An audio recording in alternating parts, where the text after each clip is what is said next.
What's going on, everyone? This is Kevin here, coming at you with my hands-on and first impressions video of the T-Mobile REVVL 4. So let's get started.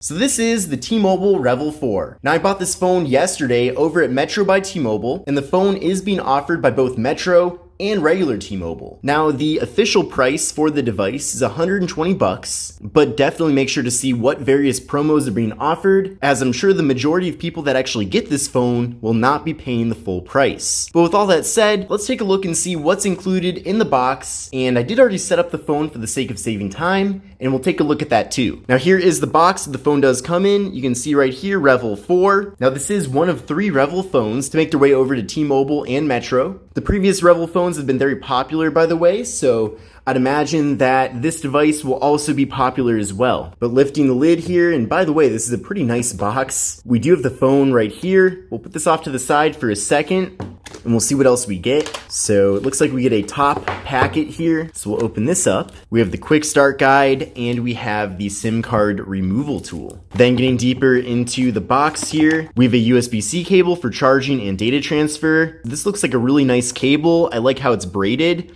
That's something that you don't see too often from carrier devices.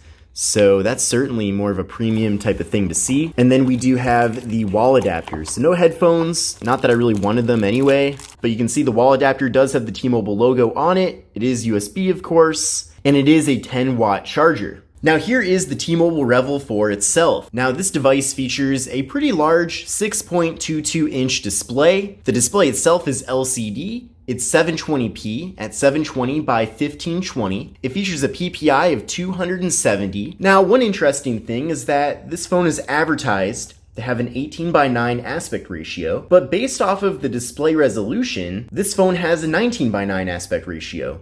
So I'm not sure if they made a mistake or what's going on with that, and it definitely looks like it's 19:9, by the way. It doesn't really look like 18:9. So I'm not really sure what the mystery is behind that. I like the form factor. Of course, we are getting a notch up top. We're getting a decently thick bottom bezel as well. But at the same time, the display looks good. It looks nice and crisp. The colors are pretty decent as well. So for a lower end Android device, this certainly seems to be delivering more than what I expected. Now up top here, again, we have that notch, but in the notch is a 5-megapixel front-facing camera. Now this device features 32 gigabytes of internal storage with microSD card expansion. There's no wireless charging with the phone, but we do get a fingerprint sensor on the back, and we also get face unlock, which is pretty cool to have as well. We'll give the fingerprint sensor a try. Nice and quick there. Let's try it out one more time. Yeah, very fast with that fingerprint sensor, which is great. The device features a 13-megapixel camera on the back, so just one camera, so there's no portrait mode either. That's a bit disappointing, but that is a feature that you do get with the REVVL 4 Plus, which I'll be covering in a separate video. Now with the T-Mobile REVVL 4, we're getting 2 gigabytes of RAM and the MediaTek Helio A22 processor. Now neither of those two things are too impressive, but so far I've been pretty happy with the performance of the phone. Of course, it's not the fastest phone out there ever, but it seems like they did a good job with the software optimization, which can definitely make a very big difference. Now I did run a benchmark test here with the phone, and I'll show you the score I got from that. And you can see I got an overall score of 118 for the single core and 515 for the multi-core.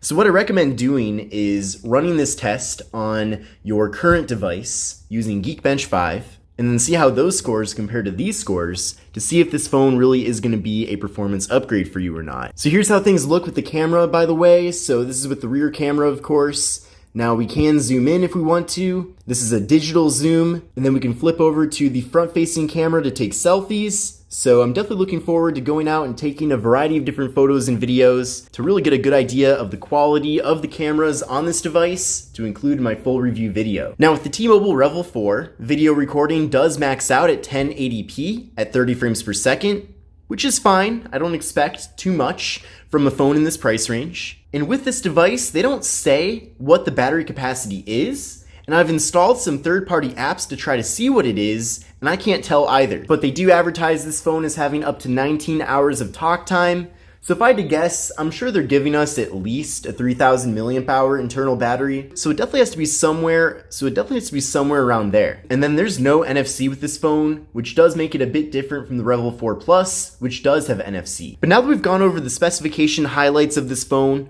let's take a closer look at the hardware. So I already talked quite a bit about the front panel here. And again, we do have a pretty thick bottom bezel, and we do have a notch up top. But in general, I do feel like it's a decent looking phone, and I don't have too many complaints about it. I mean, it looks like something that probably could have launched last year. It's not really a 2020 type of design, but it's also still very functional. Now, the phone is made completely out of plastic, besides the front display panel, but that's fine. The phone itself does feel very solid. On the left side of the device, we have the slot for the micro SD card and SIM card. Then on the right, we have the power button and volume button. Then up top, we have the noise canceling microphone and 3.5mm headphone jack.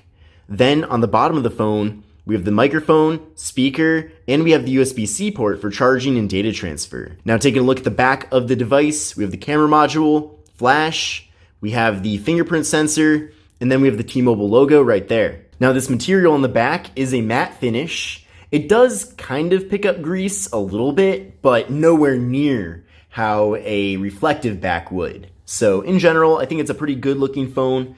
The material, at least visually, almost reminds me a little bit of the Pixel 4a, which is pretty interesting as well. But I'm definitely very happy about the T-Mobile REVVL 4. I think it's going to be a decent budget low-end option for many people out there.